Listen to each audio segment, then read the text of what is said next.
Hi, Cheryl from Garden in the Borough. It is Wednesday, August 4th, and I thought it'd be fun to take a quick walk around the garden at a time I usually don't walk around the garden, which is after dinner time. It's been pretty cloudy all day today. We've had some nice rain over the past week, so everything looks pretty good. So I thought it'd be time for a little jaunt and see what's looking good right now. So I'm going to flip the camera around and maybe you want to come for a little walk. Going to start right next to where I was just standing with the Calicarpa. This is Calicarpa. Oh, I can't remember its species name, but its cultivar name is early amethyst. And this shrub, it's a mint family shrub. It's actually a dieback shrub for me, so I cut this all the way back down to the ground in the spring.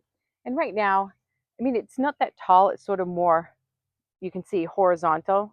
There's some weeding over there. Sorry about that. It's more of a horizontal arching that this has, but every one of these many flowers become bright purple berries in the fall. So you can see the berries are starting to form on there. So this whole thing is going to be covered. I have a few of these in the garden. I'll show you another one when we get close to it, but this one has had a spectacular year. It's bounced back so quickly from the winter. So that's Calicarpa. Right opposite the walkway, this area is where I usually leave things that need continual watering or attention, stuff I'm going to plant. I guess if I'm seeding something or if there's plant stash that needs to go in the ground. So currently right now, that's where my cherry tomatoes are. They do need to find a new location. And in my little window box, I just threw some extra Nicotiana seeds I had in there. But this is where the dahlias in pots are because they need a lot of water. So the ones that are blooming right now, well, the one that's blooming back here, this is David Howard that's just opening. And these I think are cafe au laits that I'm growing for my son's wedding, and they haven't started flowering yet. Oh, they're budding up though. And this monstrosity is my cucumbers that I already have started harvesting, and basil. So if I want to eat salad for dinner, I can just walk right out here and grab what I need. And it's right next to water. So, all right, let's take I guess, a little meander this way, and we'll look out into this garden. This garden cracks me up every year. It is so not my taste to have all these colors mixed together, and it's only this one time in the garden when this happens. There's reds, pinks, yellows, gold, white, you name it. There's pastel colors, there's light colors, there's dark colors. From a design standpoint, it's just such a mishmash. There's dahlias in here as well that are budding up, and some more tobacco flower. I mean, look at that. That's a terrible color combination. But you know what? I'm here for it. And there's also more cucumbers back there. I keep saying I'm going to rip that pink phlox out, and I know I probably said it in the last video, but I don't know. Every year I just end up leaving it here. I don't know what dahlia that is, but it's about to bloom. So all in all, this garden is having its little exuberant time when everything is just a crazy town. This little plant is flowering, and this is woolly thyme. And this little diminutive, beautiful, little tiny, tiny leaves going right around the edge of the rocks. This plant has been here for so long, and it's so happy. You can see its little flowers. It's really minuscule, like tiny, tiny, tiny. And I have tried so many times to transplant some of this or plant it in another place. But I think with woolly thyme, it decides where it wants to live and you don't get any say. So it's perfectly happy right here, which is one of the driest areas and also warm because of these rocks. And it's just such a cute little plant. And it's growing right in the front of the garden we were just looking at. we're also, the tassel flowers have really exploded. And I was talking about them in the last little walk around. We deadhead some of this. And there was only a few of them, but boy, they really kind of exploded. And right next to them is the other Calicarpa, and this one's called Pearl Glam, or this is one of three, but this one is called Pearl Glam, and it has these dark burgundy leaves, and the flowers are darker. And it's gonna berry also, probably about the same time as the other one. Very cool little shrub. One of the things I was so pleased that I did this year was switch so many of my container plantings to white flowers. We look out at this garden, and I might do a video someday where you can see what this garden looks like at night, because it is lit. You can see some of the lights there. And we're out here every night. And to be able to see these flowers, even without the lights, you can see the white flowers. And I think it looks so good. Oh, there's Orange Pet Lily, Scheherazade, and we'll go around there because I'm going to show you something I have to do tomorrow in the early morning. So this Clematis, Haldine, and it bloomed for a very, very long time early in the season. And a lot of times Haldine, for me, does this, gets wilt. And anytime you have a Clematis that gets any kind of dry, whether it's dry or this is wilt and not doing well, the answer is always cut it down, always. This is an eyesore in the garden. The plant will be fine. So tomorrow morning, I'll be out here bright and early, and I'm going to cut that right down to the ground and let it reshoot from the base. I might give it a hit of fertilizer, but don't ever be afraid to cut Clematis down. I think people, for some reason, are so afraid if they think it finally got going and I shouldn't cut it down. But actually, the plant responds very, very well to all kinds of pruning. So no worries about doing that. Oh, well, I was out here this morning, and you can tell because I left my coffee cup. I see it over there on the bench. The trumpet vine this time of year looks so pretty. I have to go get that. Back here is pretty quiet right now. There's really not too much blooming. Some of the daylilies I transplanted in here are starting to bloom, but all in all, this goes through a sort of a quiet time at this time of summer, except for the hydrangeas that are just starting. And again, grateful all the time when I have anything white, because look how well it shows up when there's not a lot of brightness around in the sky.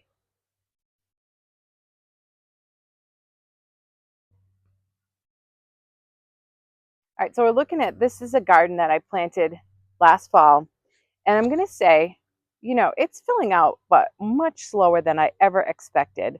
So I thought by now this Weigela would be much larger. I thought for sure this 9 bark was going to just go crazy, and it has not. I might actually cut this right down to and leave just this new growth that's coming out of the bottom and let this shrub shoot from the base, because right now it just looks very gangly. But we're not supposed to be looking at stuff that looks bad. We're supposed to be looking at stuff that looks good. So the little blue stem grasses I put in here all did great. I didn't plant anything in and around the 9 bark because I thought it was going to fill out, but like I said, it has not. So I'm going to think about that, but it's not a project for today. In good news, on this side, this was a rose that got decimated by the rabbits in the wintertime. And climbing roses do not like to be cut to the ground. They like their side shoots to be trimmed, but not their main canes. And it was the main canes that got really eaten. So I was very nervous about it. I've been babying it, fertilizing it, watering it, and you can see that it's blooming right now and it's covered in buds. So I'm pretty happy to see its recovery, and I hope it keeps going on. And this clematis just keeps throwing out more and more flowers on its new twine support, since it doesn't want to grow on the arbor. The honeysuckle that have gone past are all berrying up, which looks so pretty.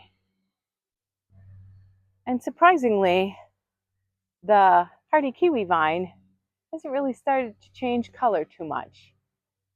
Just here and there, but hopefully as it gets a little cooler, maybe we'll see a little bit more color on the leaves.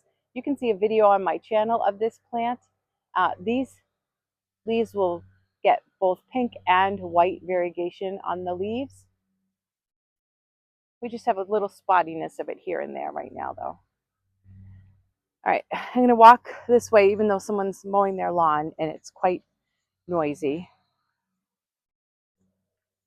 Up this daylily is about to be moved. It doesn't have a flag yet, but this is Sunday Gloves, which is a beautiful, beautiful daylily. And I had already moved part of it. It was all coming up underneath this juniper. So I didn't move this stalk yet because it was the only one that had any flowers on it. So the other ones got moved already. But this guy's so happy. All right, we'll walk down this way. My green giant arborvitae, ground covered juniper. These probably could use a little pruning. Beautiful lion bark.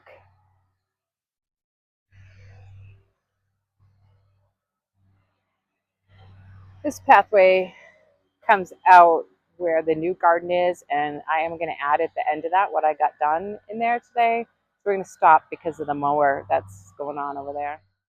This Clematis viorna, I feel like we have to look at it every garden tour, because once this thing starts blooming, it just keeps blooming. And even when it's not blooming, the seed heads are so cool. You can see how this thing is just going to keep going. Look at all the buds still on it. This is a very vigorous viorna clematis. The begonia summer vacation spot is looking excellent. I did notice, though, there is some slug damage on some of them, so I'm going to hit that up with some Sluggo. And as we come down this path, the Sun King Aurelia, of course, always a bright spot in the garden. And this garden now is just phlox. And I, Chelsea, chopped this phlox, so I'll have bloom of this right into October. So some that were cut down won't bloom till later. That's the David one, the white one. And there's a pink one in there. And today I was out here doing some deadheading, and I was going to cut this Rugosa rose all the way down, and noticed it's about to flower on this one stem. So I'm going to leave that and cut that down later.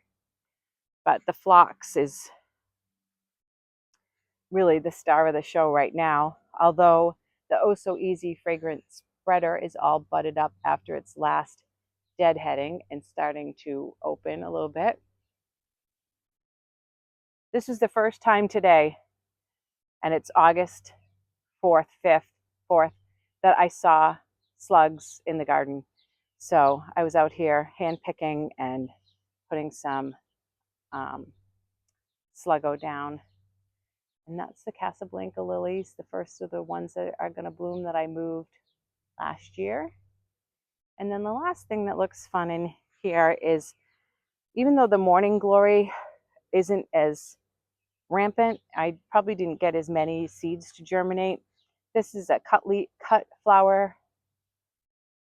morning glory, and it's nighttime, so these were this morning's flowers. They'll fall off and new ones will open tomorrow. But that's called Split Second, and it's planted next to this Sanguisorba, what's called Lilac Squirrel, which is just finishing blooming.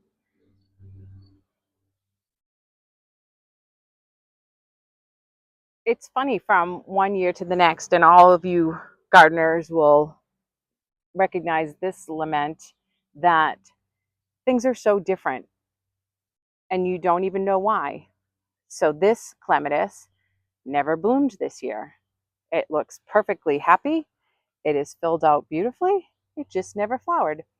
And the clematis behind it, which is usually 3 times more vigorous, has some flower buds on the top. It always flowers this time of year, but is way less vigorous than it usually is.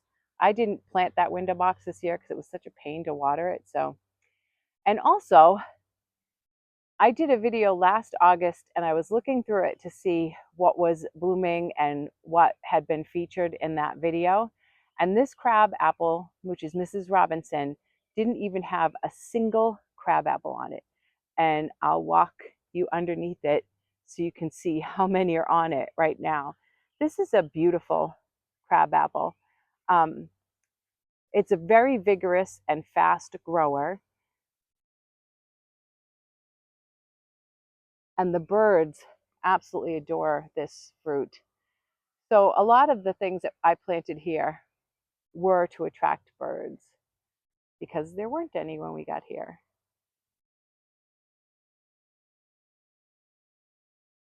This is also a pretty quiet garden this time of year, except for the summer sweet.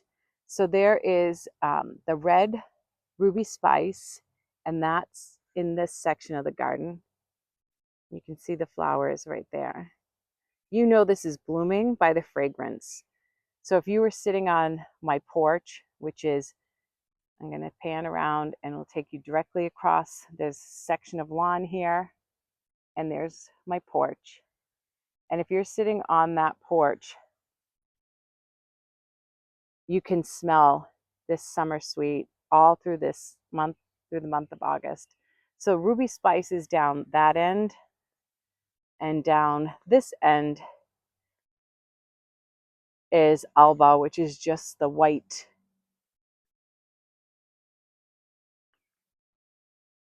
And you can see all the little bottle brush flowers. I did, again, another whole video on this shrub, which is a native and a great pollinator plant, amazingly fragrant and beautiful.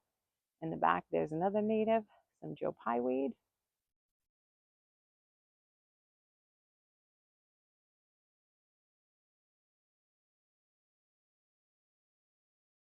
I'll back out so you can see this garden a little bit better back here.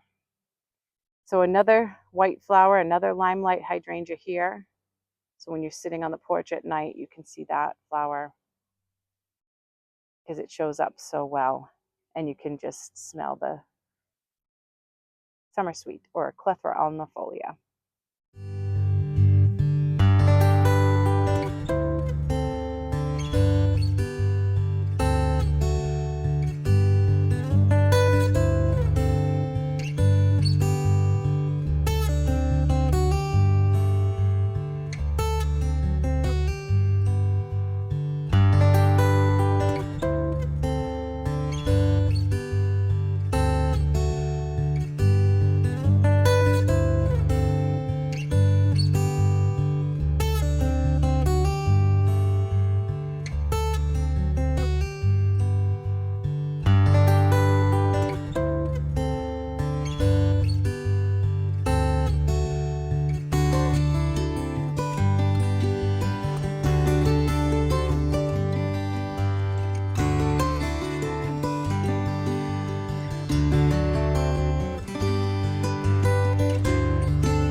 Well, I hope you enjoyed that little quick tour around the garden. I'm going to add in at the end of this a little bit of footage from days 6 and 7 of working in the side garden, because basically I think I'm all done filming out there, and the very next video that I do there will probably be uh, the finished product.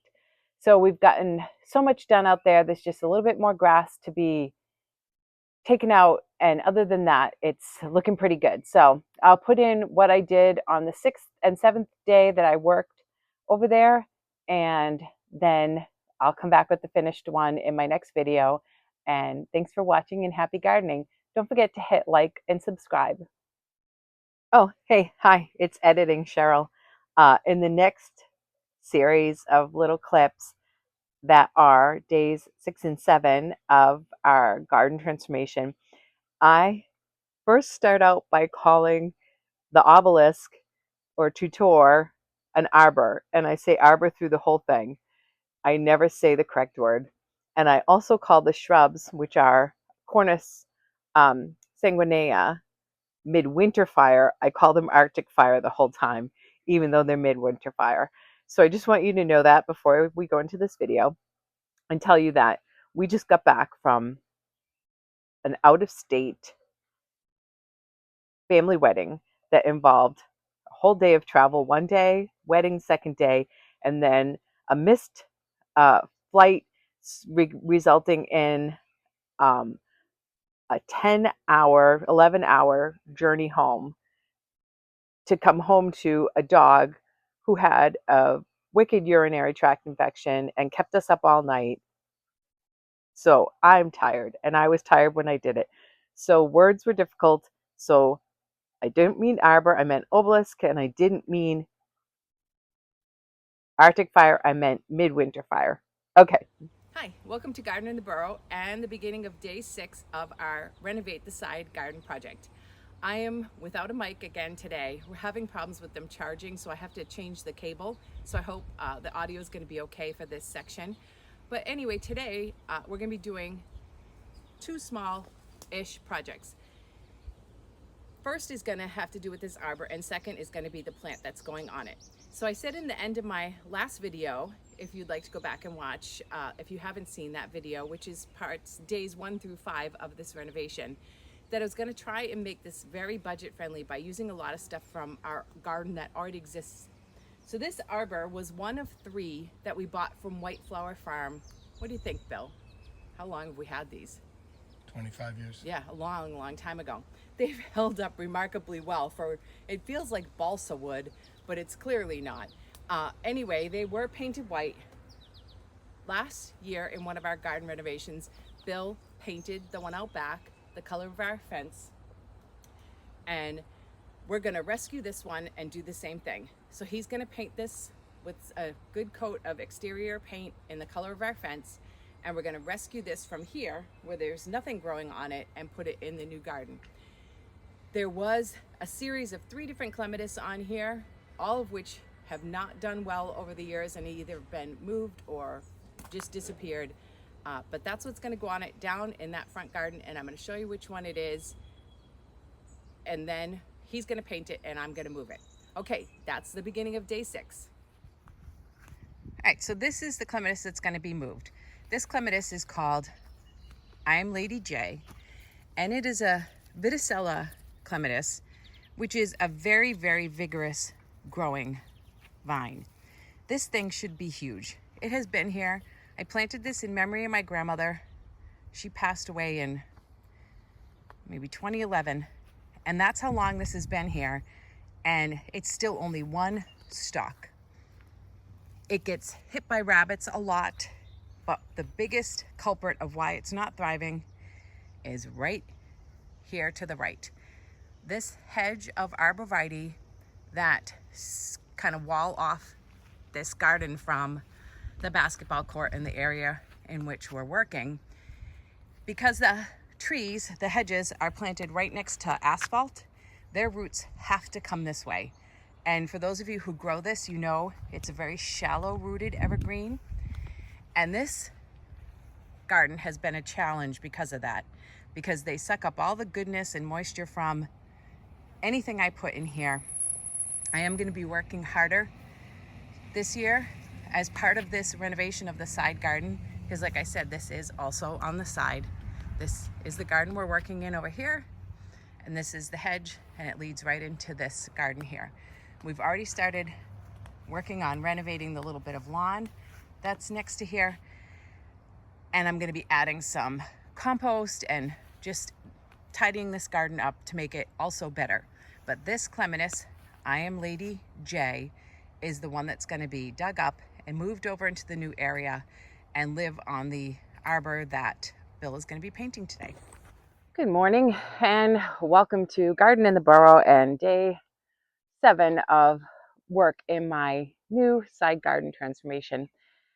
So today I'm not going to do much, and I really had no intention on working out here today at all, but it is actually pretty mild temperature wise, and even though it's muggy, it's not too hot and it's not sunny.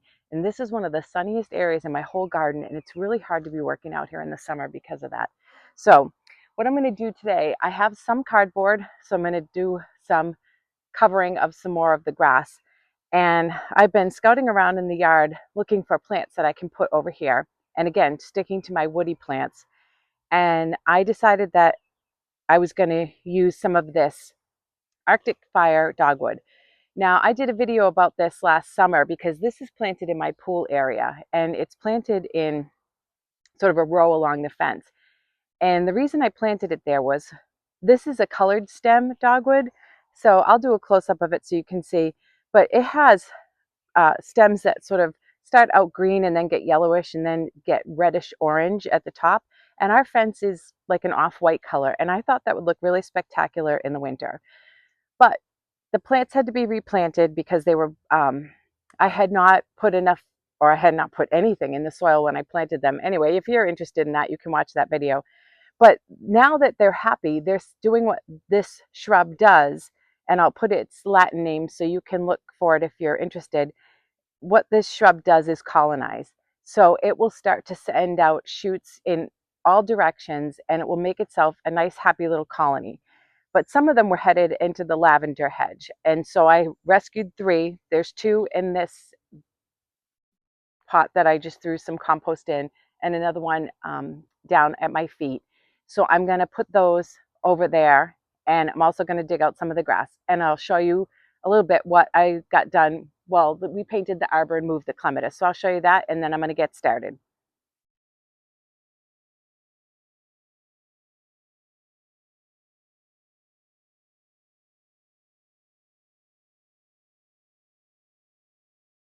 Okay, well, the sun came out.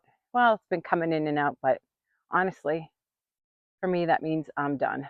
So let's see, we can zoom in on these sad little dogwoods right there. That's my Arctic Fire. There's 1, 2, and then right near the stump is the 3rd one. So of course I had to take out landscape cloth that was underneath there, so it was quite a bit of digging.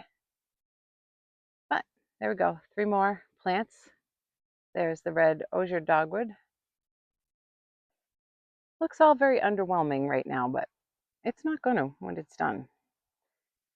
So let's see. Oh, I'm picking up my watering cans here, if you don't mind the camera jolt. This little plant right here is a curly allium. And you know, I ran out of budget for this, so I'm sticking with whatever I can grab from the garden. And I was using these blue junipers, and you know, I still will eventually get more, but for now I just wanted to stick with the same sort of color, so I went with these curly alliums, which I just divided off a plant in the back. And then I cleared up some more grass and put some more cardboard down. And that's it for day 7.